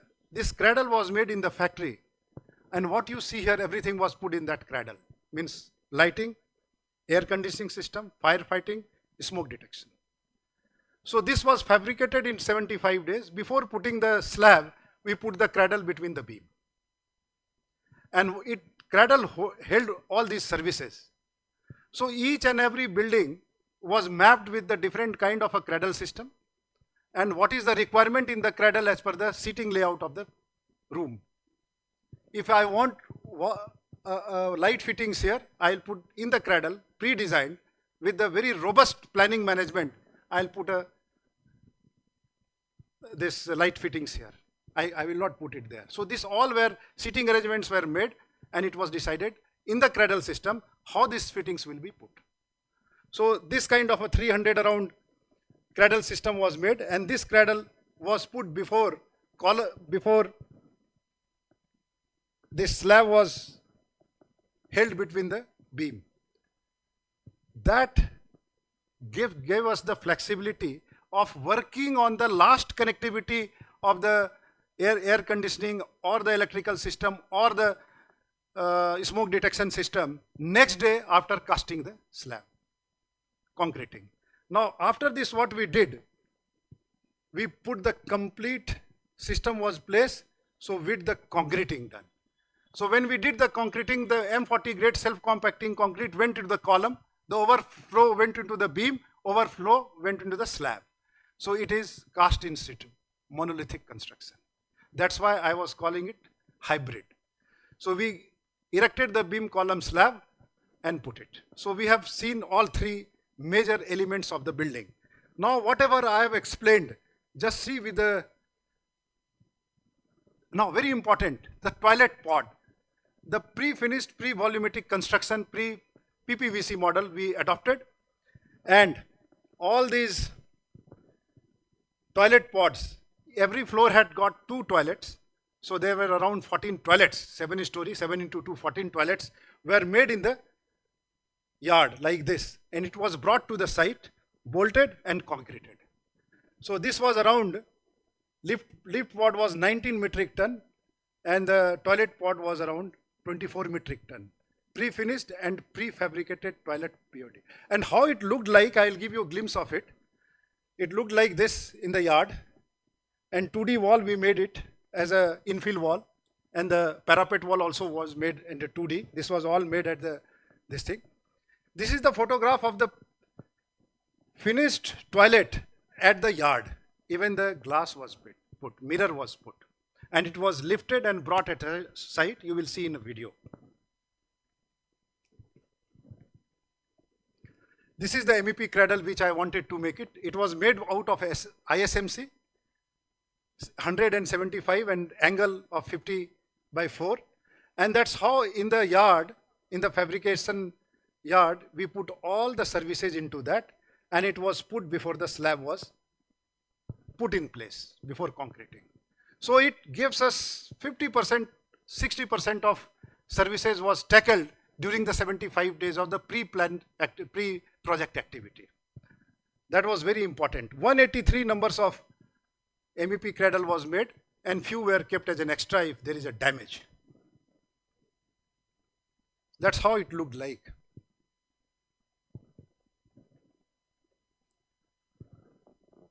I will just show you whatever I have explained, you can see with this. Directorate of Civil Works and Estates, taking forward this vision, took this challenge to complete the 7-story flight control system building in a record time of 45 days. The facility is of ground plus 6 floors with a total area comprising of 130,000 square feet. The fast hybrid composite construction technology developed by DRDO is primarily a hybrid construction methodology which consists of conventional, prefabricated and composite construction using a combination of structural steel and reinforced concrete. The prefabricated structural steel members and partially precast members are manufactured off-site in advance in a factory. The ready-to-assemble members are transported from the factory and delivered to the site for erection. These assembled, ready-to-fix members are erected and fixed at the site using heavy machinery like cranes through well-coordinated construction phases.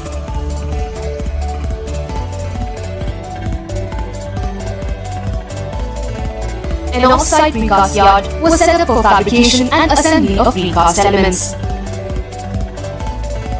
Precast slabs. A 7-meter span precast slab is fabricated and placed over a prefabricated ladder structure.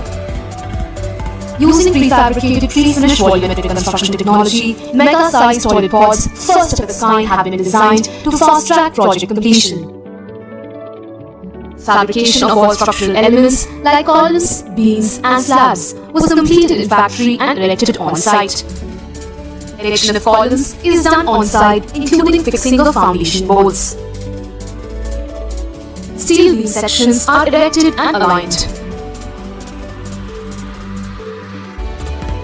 A factory fabricated cradle system is adopted to fast-track installation on-site. Prefabricated cradle with integrated LED services like HVAC, fire protection system and electrical is erected and connected on-site.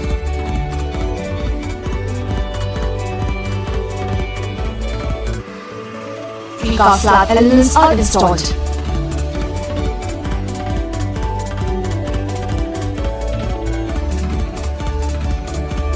Concreting of reinforced slabs, beams and columns is done in a single pour.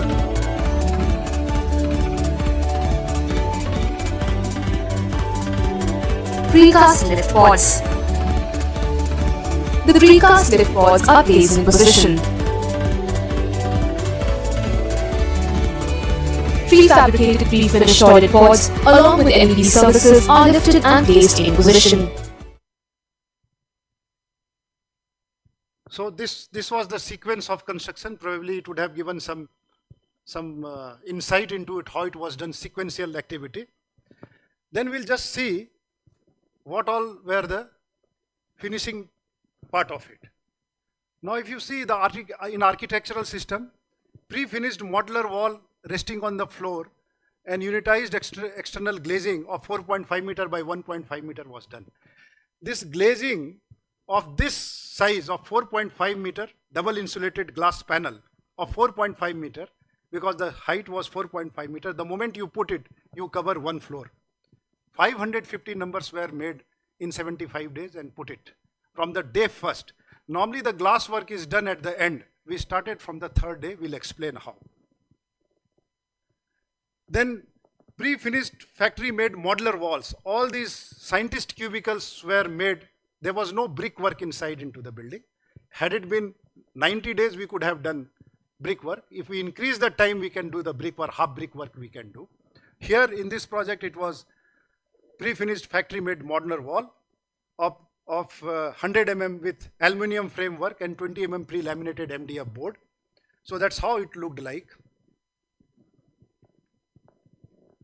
Then partition wall, floor to floor, modular rock wool insulated, 100 mm thick, 4.1 meter as against 4.5 meter, and non-corrugated plain finished with 0.5 mm TCT PPG as it has been told. Then partition wall 2 type low level, low height was 4. So this kind of a modular wall system was made in the same. That's how it looked like actually. In the entire building, there was a raised access floor. The electrical as well as the telephone, LAN, WAN connection were on the floor. And this was removable raised false floor axing was done, 600 by 600.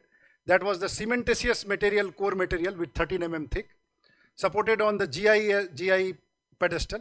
And then we put it either the carpet or the PVC sheet of 2 mm thick on top of it. This can be avoided. This costed us a little bit more. But since it is a technical building where all LAN and WAN connectivity will go, so in the faster construction, we adopted this. This may be avoided to bring down the cost of the building. That's how it looked like. The false flooring was planned like this. And then we put either the PVC material or the carpet. Unitized facade system for the ACP cladding of 4.5 meter by 1.5 meter. For the very first time, there is a company called in Bangalore, Elufit. They made it. On the first day when they came, they told we will take 6 months to do it. When we explained and helped them in planning, they did it in only 75 days. And they erected in 45 days. Last panel was put on 45th day. 550 panel, each panel weighing around 1 ton. So the moment you place one panel, it covers one floor. So it was planned like that. Normally we put around 1 meter by 1 meter or 1 meter by half meter. It was 4.5 meter by 1.5 meter. These are the details of the air conditioning system. And all these services were put on the top floor, including the VCV system and everything. This is a very important slide, and thereafter only 2-3 slides are there. I'll explain these 2 slides. On the left side is the construction timeline of structural erection. And on to the right side is the finishes. Now see this combination. We started on the 1st February 2022, 1st February. We finished on 17th of March. Here it is written 17th of March. 16th of March we finished. Now see this structural part. 1st February we started. First floor was casted on 3rd floor. 2nd 6th February. 3rd 8th February. 11th February. 13th February. 16th February. 18th February. And the mumti was casted on 21st February. So we started on 1st February. On 21st February, in 21 days, the entire frame structure was ready. And how it looked like? It looked like this beautiful building. On 21st day, we were on the top of the building. If you see onto the right side, the first floor was casted on 3rd February. We started on 3rd February, putting all the services, including the glazing, air conditioning, water supply, electricity, and we finished on the 1st March. The second was done on 6th February. We started on 6th February, put it on 3rd March. So up to here, one dedicated team was used. And therefore, this team went on this team went on this, and this team went on this, having one team always sitting as idle because it was the Corona period. So the risk was whether supplier will fail to supply the material or the labor will fall sick. These were debated and the extras were put. The suppliers were identified, those who can work as an alternate, and they were sufficiently given all the time frame with a trust factor that will pay you in case you supply. So we started on 1st February and we finished on 16th of March, and that was our target. And how it looked like. And this is the photographs on the top of the building. The boss, sometimes if you do good, he will come and compliment you.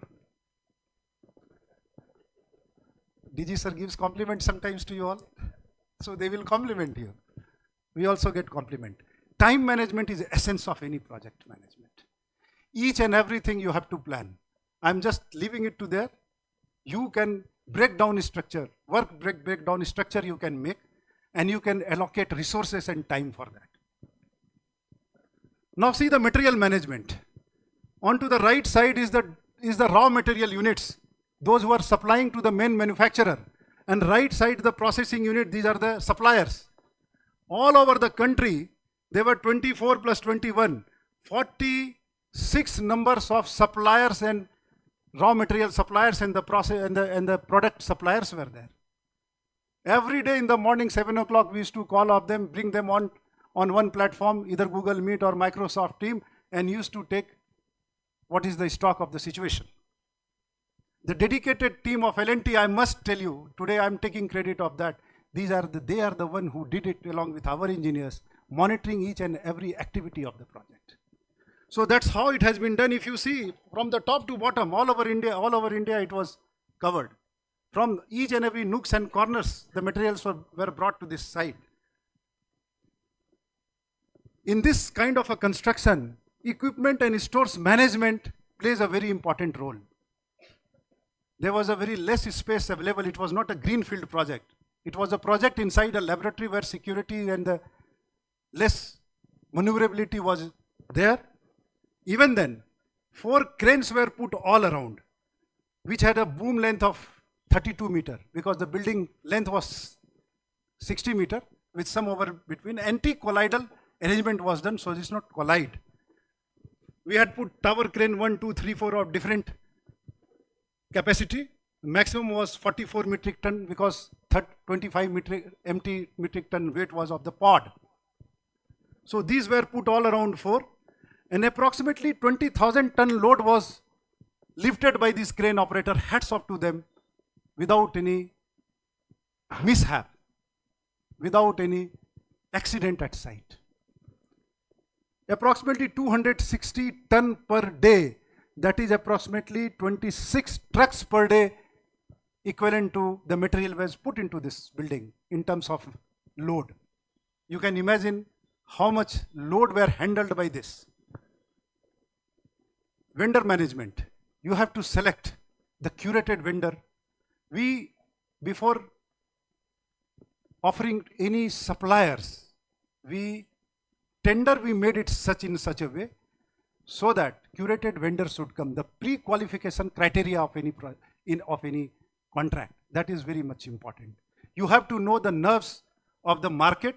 You should know who are the curated vendors who can do. Accordingly, you will have to put the pre-qualification criteria to qualify. And then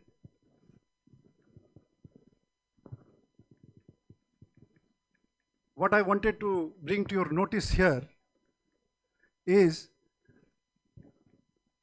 continuous evaluation and monitoring of the vendor's performance and faster clearance of the bills and dues. This is very important. This is very important. If you are making an ecosystem of co-creation, you have to look into these factors also. Normally in government department doesn't happen so. Supply chain integration. There were so much of suppliers. They were monitored and ensured that their materials would come in time at the location. Conflict management. In such kind of any project, there is a chances of conflict because wrong clauses of the contract in between, the specifications, poor quality of specifications or incomplete specifications in the contract. But there are ways and means to resolve the conflict. Step 1, create a healthy environment, develop, maintain of rules of conflict management, eliminate the biases, there should not be confusion, and deal with conflicts promptly, means the project manager, engineer in charge and the chief engineers are there, over and above the directors are there to take care of that. I can tell you, sir, in this project, there was no conflict which was not sorted out at site. We made a contract, it was not flawless contract. There was a flaw in the contract. We realized and we sorted out at the site. There is no arbitration. The final bill was paid within 1 month of completion of this project without any conflict. I will again come back to the team synergy and the bonding. We used to go to the labor camp, sit with them, eat with them, share our story with them, take their views, keep them motivating because they were working day and night, 450 laborers. And I will tell you, sir, these laborers, they made a huge war cry. And the war cry was, hoga, hoga, hoga, 45 din mein hoga. They made it. I did not make it. One day, I was going from the staircase to the top floor. I found, for the last 3-4 days, I was finding that one painter was painting intumescent paint onto the surface of the beam and column. And that day, he was very tired and very sad looking face. His name was Diwakar. I asked him, Diwakar कैसे हो? बोला साहब मत पूछो कैसा हो, बीमार पड़ने का फुर्सत नहीं है। बीमार भी पड़ूंगा 18 मार्च को जब आपकी बिल्डिंग इनॉग्रेट हो जाएगी। That kind of a motivation. I did my project management or the management course from Indian School of Business. They did not talk and taught me the emotional connect with the project. This emotional connect with the project or in this environment, unless until we have faith and understanding between the students and the teachers, we cannot excel in our life. Students, you have to have complete faith and understanding with your mentors. That's how this project will be.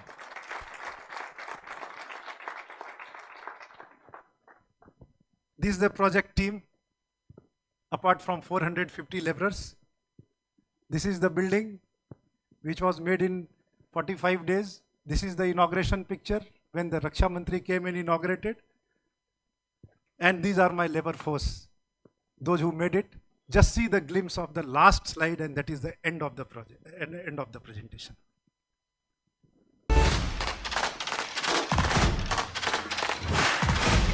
The Mission 45 Days is a classic example of vision of a promising leader, technological innovation and human endurance, leading to the creation of an architectural marvel in a record time. This unique project is a dream come true and it bears testimony to the power and prowess of human imagination, creativity and caliber to script history. This work speaks volumes of the exuberant outcome of collective contribution and collaboration of diligent workers and motivated engineers. The success of the project is primarily due to the sound project monitoring mechanism and timely guidance and encouragement extended by one and all. Kudos to the visionary leadership of DRDO that brings us a success story to tell and inspire the nation. Mission 45 days have been launched for construction of 7-story building of 1,30,000 square feet in just 45 days. और ये मुमकिन है क्योंकि ये एक सशक्त और बहुत मजबूत टीम हमारे साथ है, क्योंकि ये नया भारत है जो सोचेगा वो करेगा। अरे होगा होगा होगा, अरे होगा होगा होगा। भारत माता की, भारत माता की, भारत माता की।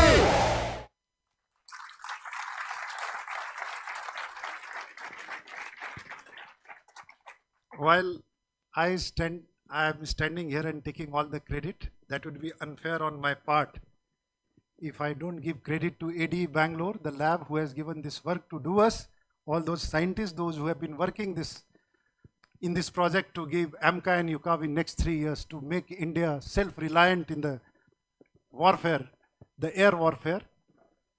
IIT Madras, CBRI Roorkee, SS Infrastructure, L&T Infrastructure, Myvir Engineering, 24 industry partner, and more importantly, the 450 skilled labor, those who did it selflessly without any perks, extra or anything.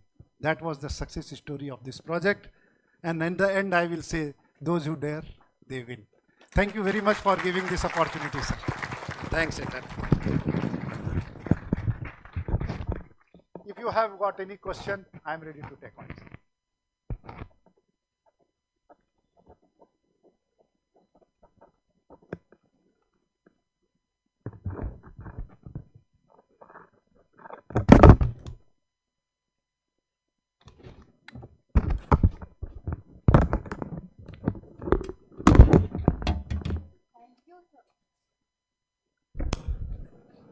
Thank you, sir, for the insightful and inspiring talk. If anyone has question regarding today's topic, you must welcome to ask.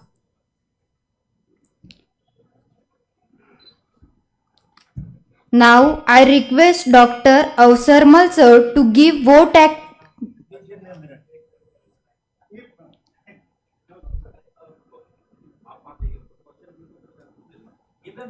Okay.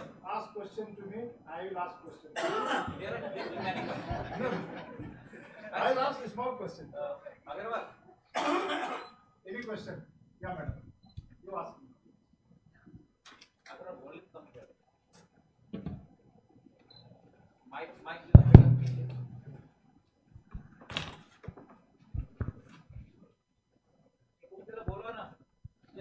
You ask any question, I will be able to answer you. So why did you go for the precast slabs instead of decking sheets? Yes, taking seat could have been used.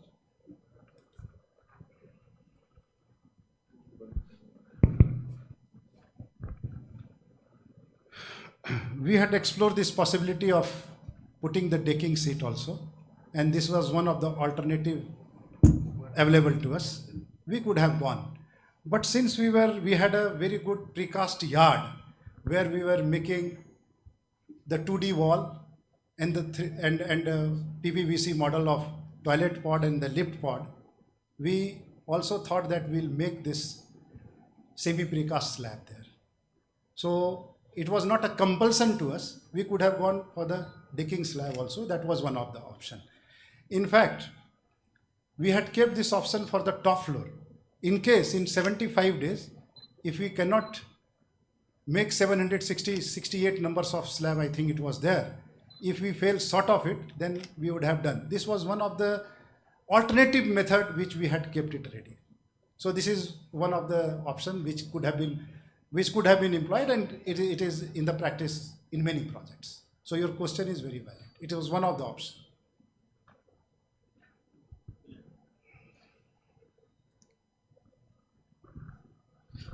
Sir, I would like to know, as you have preferred hybrid technology over a conventional technology, so you might have definitely done a study of the difference of the costing. Yes, sir. I was waiting for this question you to ask. Yes, sir. Yeah. In government department, even if you spend 1 rupees extra, they will not permit you to do that. The finance member is the most culprit who stops us to take initiative. We analyzed this building with the conventional RCC frame structure. Then we designed with this hybrid composite structure, and then did apple to apple comparison. And we went to IIT Madras to get the signature of the professor. He increased 25 mm dia to 32 mm dia. So my cost increased approximately 10.2% more than the RCC framed structure cost. Now we have gained confidence.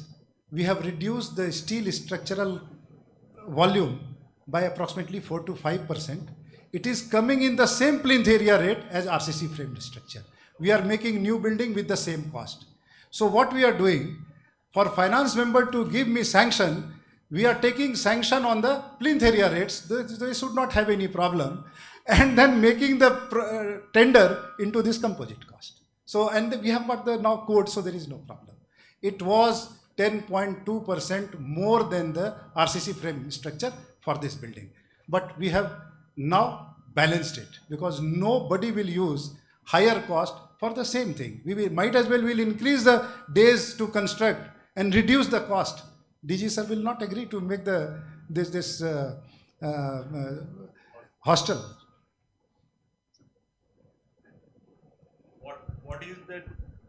What is the difference in the lifespan? Is it the same or more? It is the same. 50 years of lifespan with the durability criteria 100 years, sir. This is as good as monolithic RCC framed structure. There is no change. Only methodology we changed. Rest everything is fine. All codal provision has been catered. So absolutely no difference into the lifespan of the building. Thank you. Yes, sir. What is the possibility if intended use of building will change in future? Yes. That building will be sustained, or what type of modifications you have considered in planning and execution? While we were making this building, L&T, I will tell you the part of what question you have asked, since you are from the builders community. The L&T used to take, signature for the visitors pass. It was inside the defense area. So anybody coming inside will have the visitors pass, security clearance. So I used to ask them, for whom you are taking it? They were taking from the builders, prestige builders, Sobha builders, other builders. So I thought I must interact with them. I interacted, and now I will answer your question. So I interacted with them and asked, sir, what do you think that this technology will further grow? They told, this is one of the most suited technology for any technical building, the official building, where the large span room they want, like in Infosys or any such kind of a multi-story building where the offices are there. What they want this kind of a space, and then they do the partitioning with the wooden partitioning. For the larger span, it is very fine. But if you go for this residential complex, the beam column elements will be so much that fabrication will be very difficult. So they told me, as per their version, that this technology is most suited for an office building where the larger span is required. So that's how I also feel with that.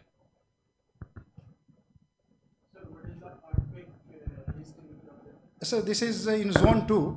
The IS code when A1853 has been taken into consideration. Zone 2 criteria, Bangalore comes into zone 2, sir. So we have taken into that consideration. Beam column junction and the columns and the beam slab has been additionally reinforced into that, sir. Yes, any student, you are part of Vision 2047. Thank you very much, sir. Yes, sir.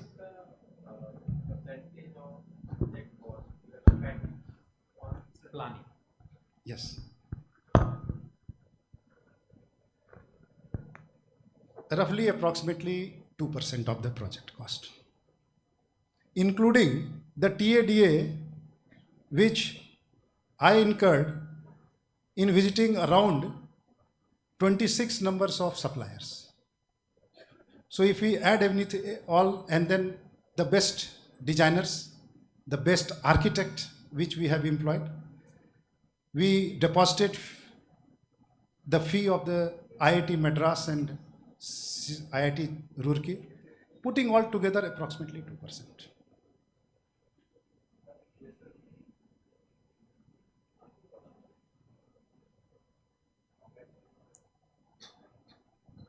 Firstly, congratulations for this enlightening presentation and achieving this landmark that you have got. I am practicing sustainable architecture and steel architecture for almost 12 years now. Sir. And what surprises me, since you are associated with government agencies also, why is this pre-engineered building structures not included in our regular DSRs or in government buildings, and when will government come into action and take this step? Because unless and until we see examples like this, common people are not going to go with this, and we are not going to achieve the target of Atmanirbhar Bharat or Vision 2046 Pradhan Mantri Awas Yojana schemes can also be actually done in these kinds of things, but we are unable to develop our infrastructure and sustainable models of construction. Sir, thought process has begun. The very purpose of coming here and talking about this technology, it is going on, sir. The L&T who did this project for 60 crores or so, or 65 crores, is doing a project of 1,000 crore in Bangalore with this technology. So this thought process has begun. DRDO has already taken initiative. The moment we finish this building, the NBCC and the CPWD came and took this technology to implement it. NBCC is implementing this, sir, now. The codal provision of 11893 which has come, this is a game changer. It will take some time. We have taken initiative. There are so many government agencies now to follow it. And we are the first one. We want that this kind of initiatives are taken, and the time duration should be reduced. We are doing that. It will happen, sir. It will happen. I'm a very optimistic person. It will happen. Yeah, in process of inclusivity, that's what told. Last one question.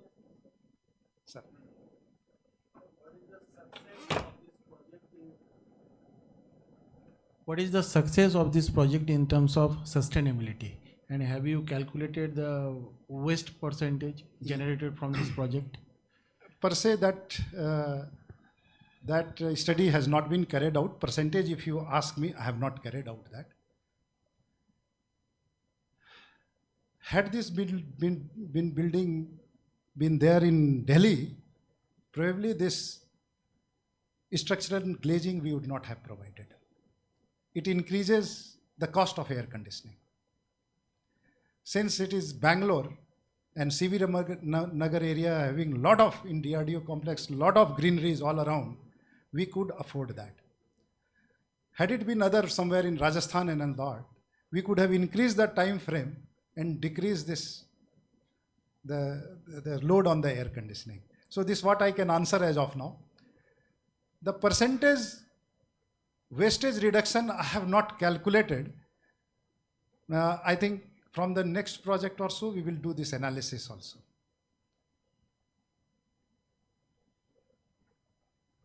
Can I add to that answer? Yes, please. You are working on that field. You are my force multiplier.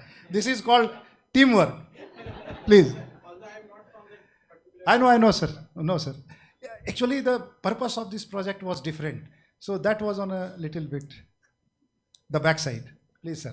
See, the entire idea of making these kinds of structures in the entire slide presentation, what he has shown, we have not seen a single brick. We have not seen a single cement bag. We have not seen a water barrel coming into the site except for the concrete casting.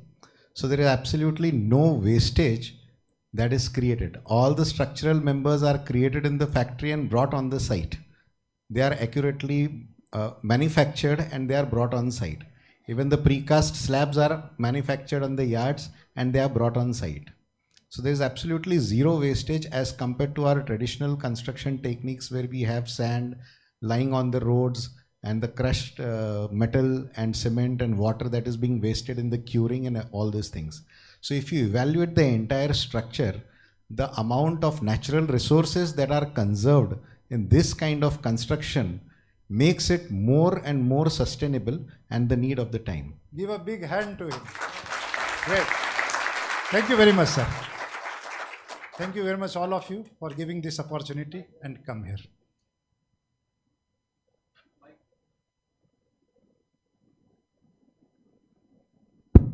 I must compliment you, sir, on behalf of everyone sitting here. Thank you so much, sir. It was really an excellent presentation. It would not be fair that I should ask something more after this wonderful presentation, but I came to know that you are a good poet. So then why not to have a cherry on the cake with a few lines before you close it?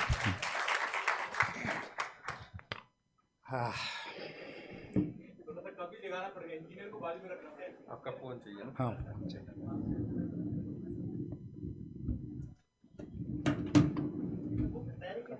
Phone. Yeah. Sir, you have asked.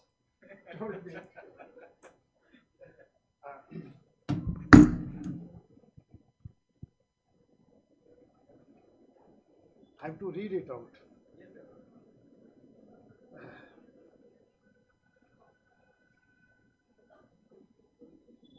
I'll take 2 minutes to recite my own poem. Just a minute, sir. I'll just take out that. This poem is वीर की व्यथा. आपने सुना होगा अभी operation सिंदूर हुआ, उसके पहले बालाकोट हुआ. लोगों ने सवाल किए, आपने मारे या नहीं मारे, आपने दुश्मन के इलाके में गए या नहीं गए. आप बतलाएंगे तब मैं आपका अभिनंदन करूंगा, सबूत लाएंगे तो मैं आपका अभिनंदन करूंगा. एक वीर को वीर व्यथित होता है इससे. जब मैं वीर बोलता हूं तो ये सिर्फ सैनिक नहीं है, ये वो सब लोग हैं जो यहाँ बैठे हैं जो देश प्रेमी हैं. उनको व्यथा होती है कि अगर कोई सवाल करे, उसी पे व्यथित होकर के मैंने एक कविता लिखी है और आपने बोला तो मैं सुनाऊंगा. व्यथा वीर की.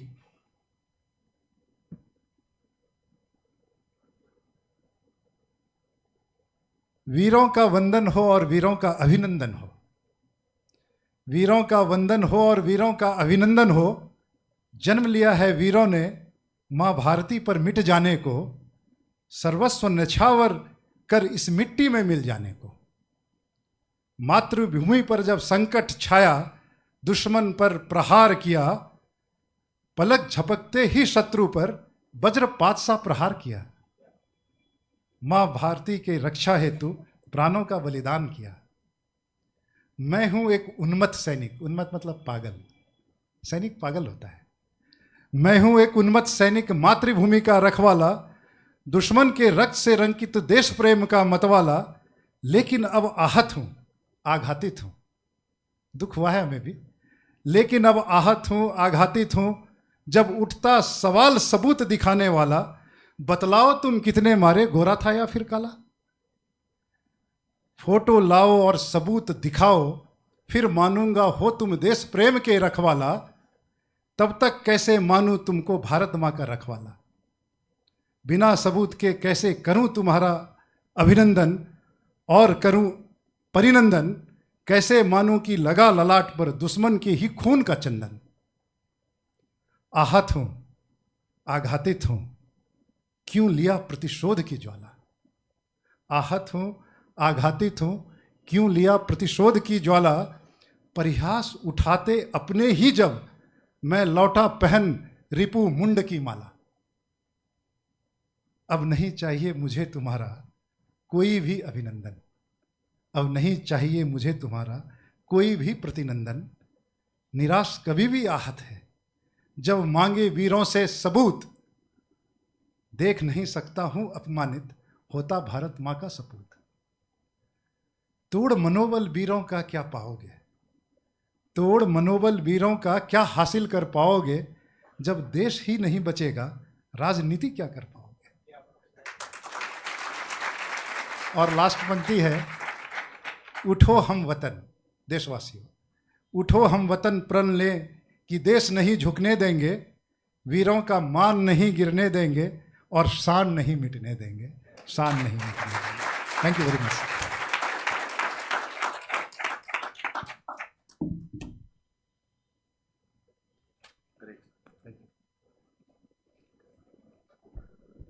It was great expert talk followed by a good poem. I, Dr. Prashant Avsarmal, behalf of Maharashtra Institute of Technology, Chhatrapati Sambhajinagar, extend my thanks to Colonel Dr. Bishwajeet Choubey sir. Definitely we should extend our thanks to Mr. Sanjay Gupta sir, DRDO Pune.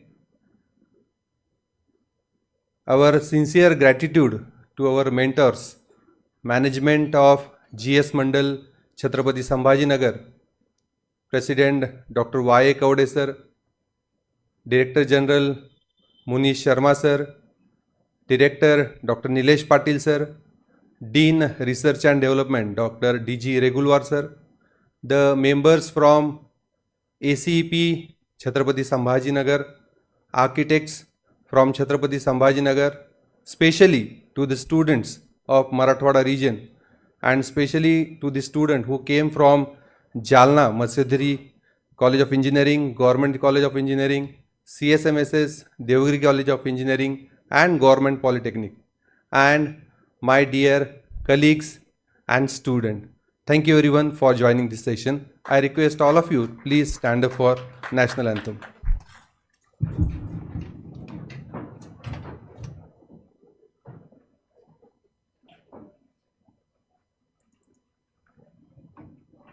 जनगण मन अधिनायक जय हे भारत भाग्य विधाता। पंजाब सिंध गुजरात मराठा द्राविड़ उत्कल बंगा। विंध्य हिमाचल यमुना गंगा उच्चल जलधि तरंगा। तव शुभ नामे जागे, तव शुभ आशीष मा